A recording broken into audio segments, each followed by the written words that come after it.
New Doctor Strange takes place within the context of all of the other Marvel movies and the Avengers and whatnot. And we have these statements at the beginning that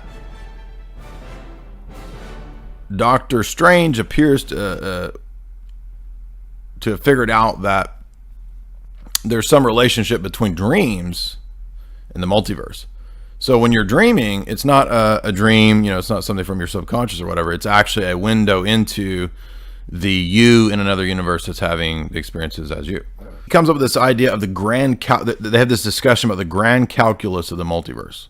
So the multiverse is a thing that can somehow be explained. And there's this girl, America Chavez, who has a Skittles flag, if you notice that. And in every universe, we see her at the beginning on the run from some evil creature, and then Doctor Strange messes up and chooses the wrong thing, and she ends up dead. And she has the power, we find out, through the pentacle to open portals to other verses in the multiverse. Find out there's a demon who's after her. There's a demon that wants her power. So she can multiverse travel, and that's her superpower, right? And we find out that the team of the good guys, right, they're all upset. Uh-oh, what are we going to do? How are we going to save this chick, right? The chick, turns out, is raised by two moms, which is a big nod to anti-bigotry. Thankfully, there's no bigotry detected in the movie. And they decide that there's runes at work. Runes. Who's using runes?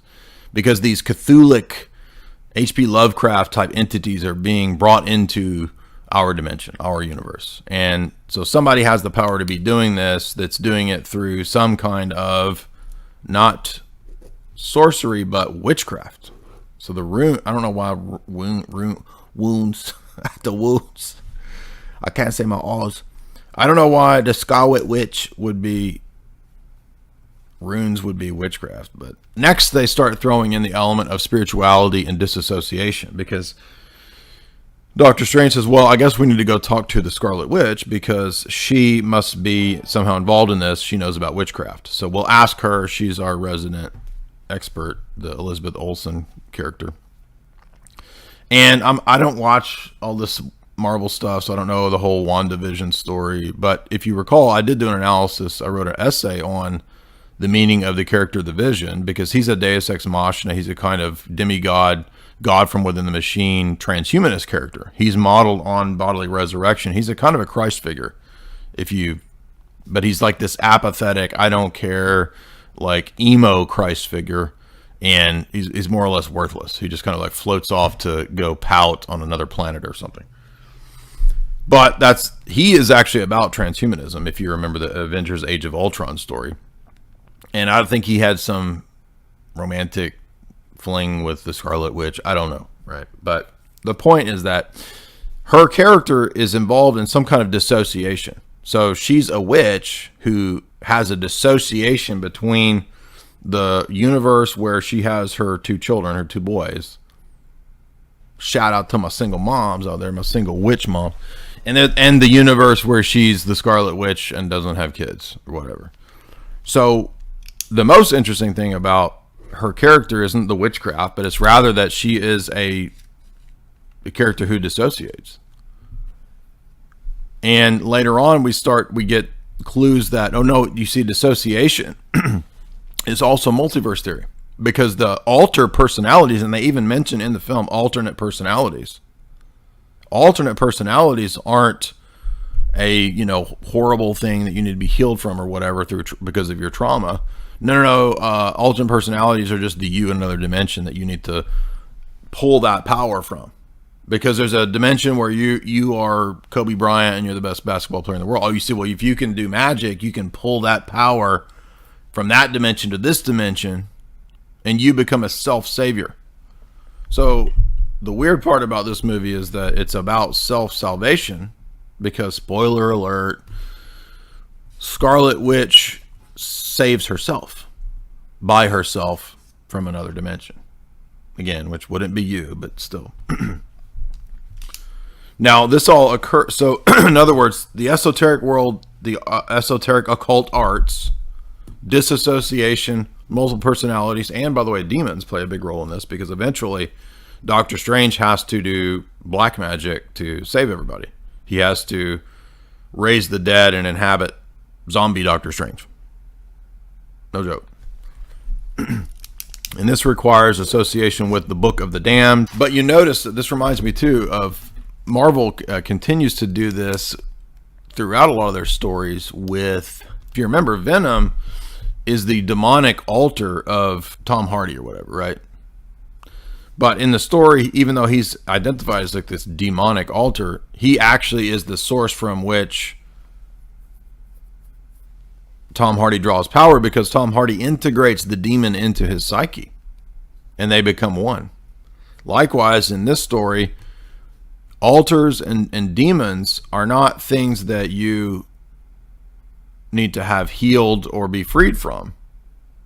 They're things that empower you if you can figure out the right technology and trickery and magic words to control them. So do you see that this is all based on delusion, and ultimately all magic is based on delusion? The idea that the universe is just a universe of infinite egalitarian potentia, and the wizard, the magus, is the one who exerts his will to power to conform the universe to his desire. That's what all of this is, all of it. So all ritual magic, all that stupid stuff, it's all that. It's you exerting your will, conforming the external world to your intentionality. That's the whole thing. That's all of it. And so it's an attempt to achieve apotheosis. And if you remember, when I analyzed Doctor Strange, the part 1, the whole thesis, the whole view, that whole movie was about him being a normal doctor who undergoes trauma and then ends up being initiated into this rite in the Far East, and I think he goes to India, and then he becomes this basically an ascended master. And so he becomes, I think at one time, he's the sorcerer supreme. He's like the high magus, right? In the alternate universe, it's the Chinese dude or whatever. But the point is just that the reason that's relevant in this story is that when he's Doctor Strange is elevated to being the supreme magus, the sorcerer supreme.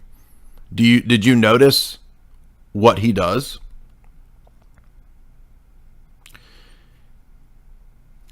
He becomes a founder of a society that you've probably heard of.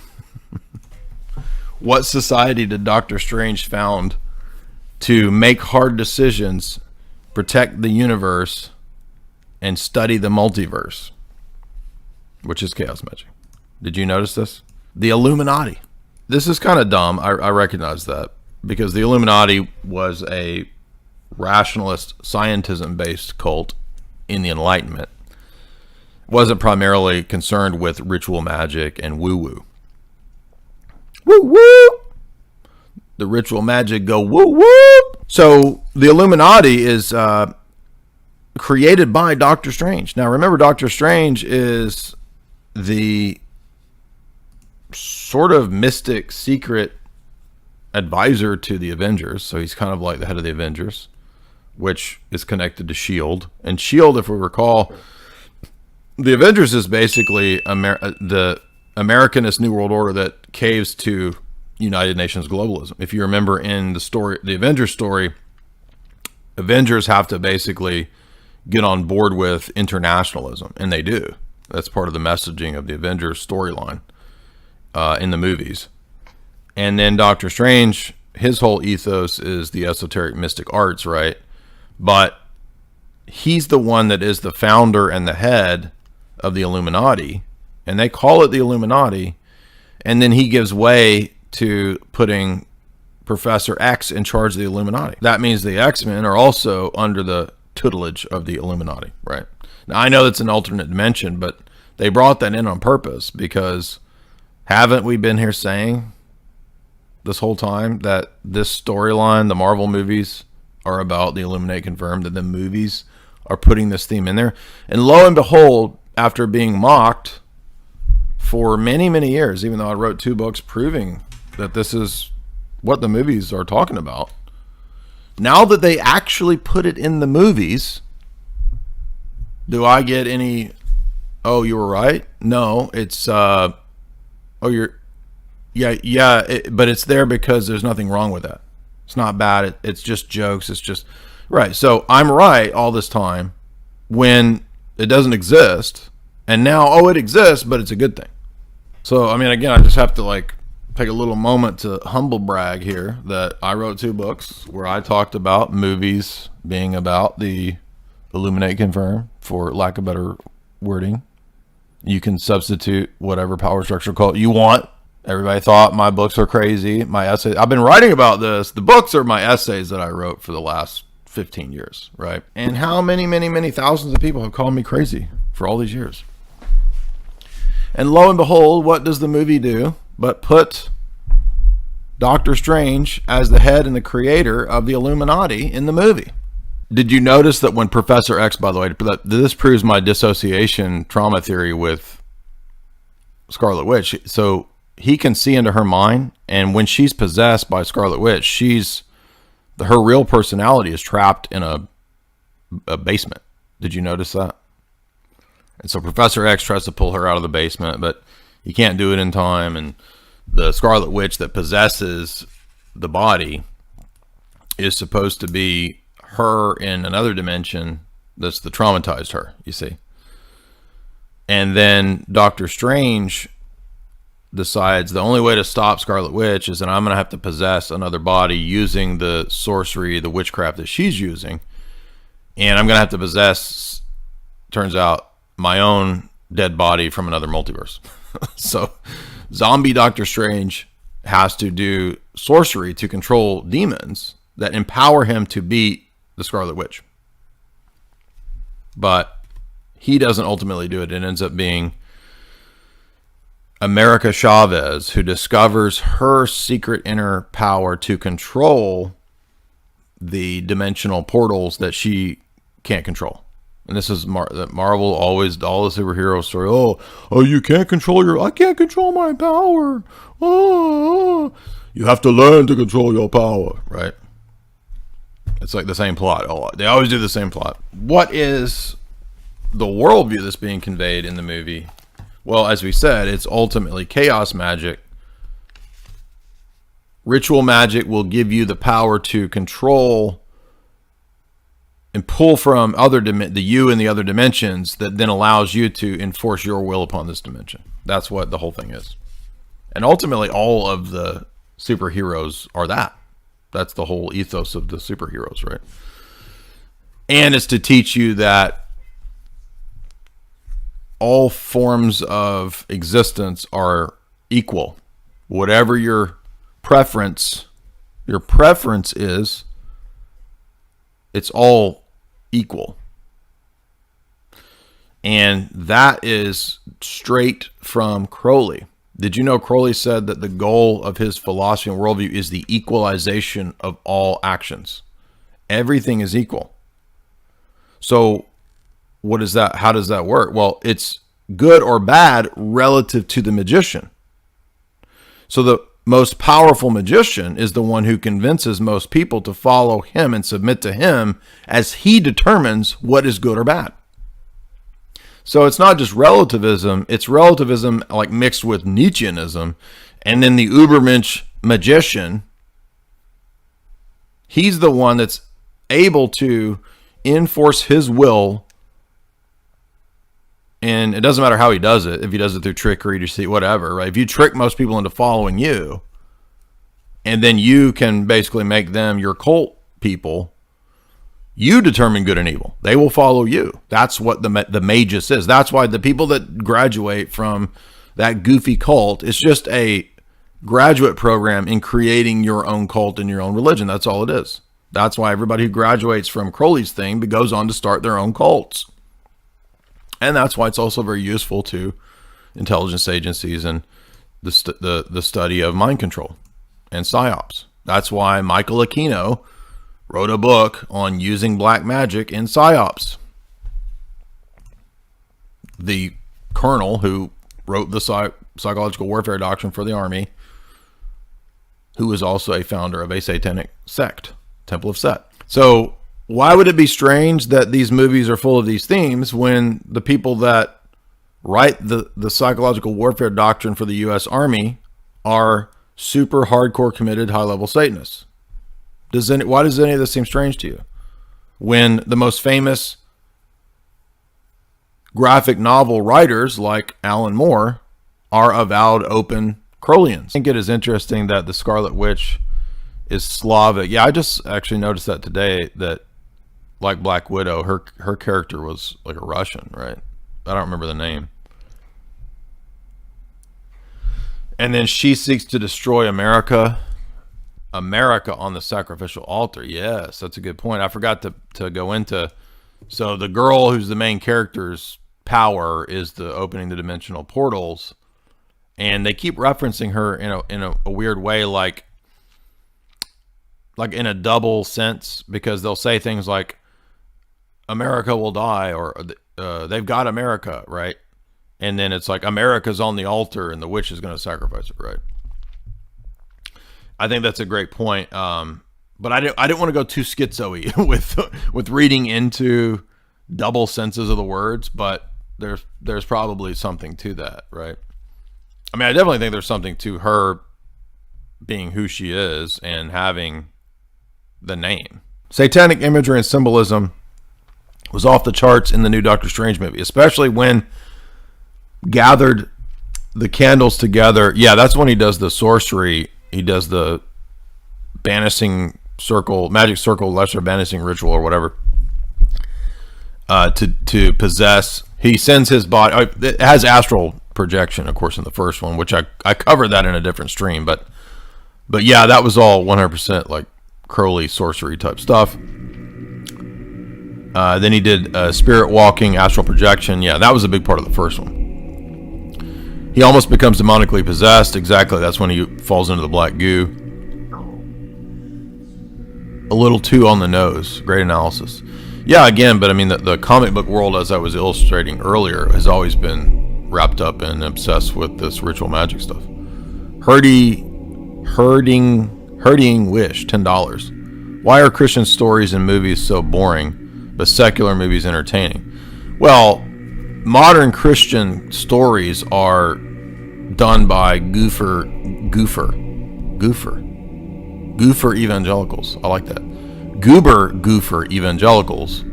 And so it's all cheeseball. But if you were to go back to Dostoevsky, if you were to go back to C.S. Lewis, those are not boring, cheesy stories. But Christian stories and movies are not even allowed. I mean, you can't promote virtue and those kinds of positive messages in film. That's why. I mean, it's like we were saying about C.S. Lewis Space Trilogy. This should be an awesome series. This would be like Lord of the Rings. This would be like an amazing sci-fi epic, right? But why can't you have that? Well, because it's a Christian anti-demonic dystopia movie. And you think they ain't gonna make that. That's against the ethos of Hollywood. They're not gonna make that. And I wrote about the symbolism in films that I was noticing after I read a bunch of books on symbolism at the time and some books on Freemasonry. I was starting to realize, hey, it looks like movies are actually putting a lot of Freemasonic symbolism in the movies. I wrote an essay about Back to the Future, and then I thought, hey, you could actually start writing analyses of movies, pointing out all kinds of themes like this, right? And at the time, I was like a sophomore in college, so that was my idea at that time. And I was taking film classes where we were talking about Hollywood history, like comparing the history of supposedly what we know about real events versus the Hollywood versions of them. And I started to realize, actually, a lot of these stories are written by people in intelligence agencies. A lot of these stories are stories about real world events, spy events that they tweak a little bit. And I can't convey to you guys to a lot of, especially the younger people, like it's like obvious to a lot of people now. But you imagine saying this stuff in 2005, like how crazy people thought I was. Like it was actually alienating. Like I remember you would talk about this stuff in class, and like people would laugh. They think you're crazy. Professors would say you're crazy. Even as the very professors saying you're crazy are teaching classes about intelligence agencies being involved in movies and crafting narratives. And I'm like, well, then why would what I'm saying be crazy? Like, doesn't it stand to reason that there's something to this? I mean,